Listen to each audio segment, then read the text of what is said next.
Salut la Mindflow Family, aujourd'hui. On va parler d'une expérience qui m'a vraiment marqué. J'ai complètement coupé les réseaux sociaux pendant 5 jours. Oui, vous avez bien entendu, plus de Facebook, Instagram, Twitter ou TikTok. Et croyez-moi, les résultats m'ont totalement surpris.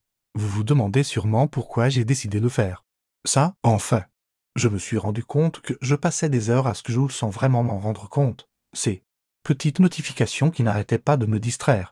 Ce besoin constant de vérifier mon téléphone. Je me suis dit qu'il était temps de faire le point. Le premier jour a été intéressant, je vous avoue. J'ai eu ce réflexe automatique de vouloir ouvrir Instagram au moins une dizaine de fois. C'est là que j'ai réalisé à quel point ces gestes étaient devenus des automatismes. Mais vous savez quoi? Dès le deuxième jour, quelque chose d'étrange s'est produit. J'ai commencé à me sentir plus léger, plus présent. Ma concentration s'est nettement améliorée, sans ces interruptions constantes. J'ai pu travailler sur mes projets pendant des heures d'affilée.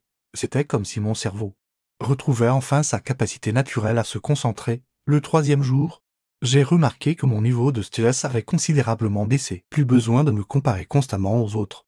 Plus d'anxiété liée aux likes ou aux commentaires. Je me suis reconnecté avec des activités que j'avais délaissées, la lecture, les balades sans téléphone, les vraies conversations avec mes proches. Ce qui m'a le plus frappé, c'est l'impact sur mon sommeil. Sans cette habitude de scroll avant de dormir, je m'endormais plus facilement et me réveillais plus reposé. Mon esprit était plus clair, plus serein. Mais attention, je ne dis pas qu'il faut complètement bannir les réseaux sociaux de notre vie. Ils ont leur utilité, notamment pour maintenir des liens ou s'informer. L'important, c'est de reprendre le contrôle, de passer du statut de consommateur passif à utilisateur conscient. Après ces 5 jours, j'ai établi de nouvelles règles, des plages horaires dédiées aux réseaux sociaux, des notifications désactivées et surtout des moments sanctuarisés sans écran. Le résultat?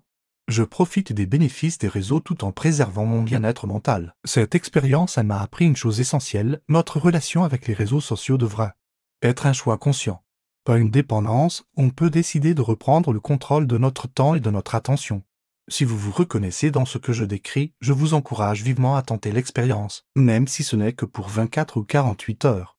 Vous pourriez être surpris des bénéfices. Et n'oubliez pas, il ne s'agit pas de culpabiliser, mais de trouver un équilibre qui nous correspond. Cette vidéo touche à sa fin, mais j'aimerais vraiment connaître votre expérience. Avez-vous déjà essayé une détox numérique? Qu'en avez-vous pensé? Partagez vos impressions dans les commentaires. Si cette vidéo vous a plu et que vous voulez plus de contenu sur le développement personnel et le bien-être mental, n'oubliez pas de vous abonner à Mindflow Vision et d'activer la cloche. On se retrouve très vite pour une nouvelle vidéo. Prenez soin de vous.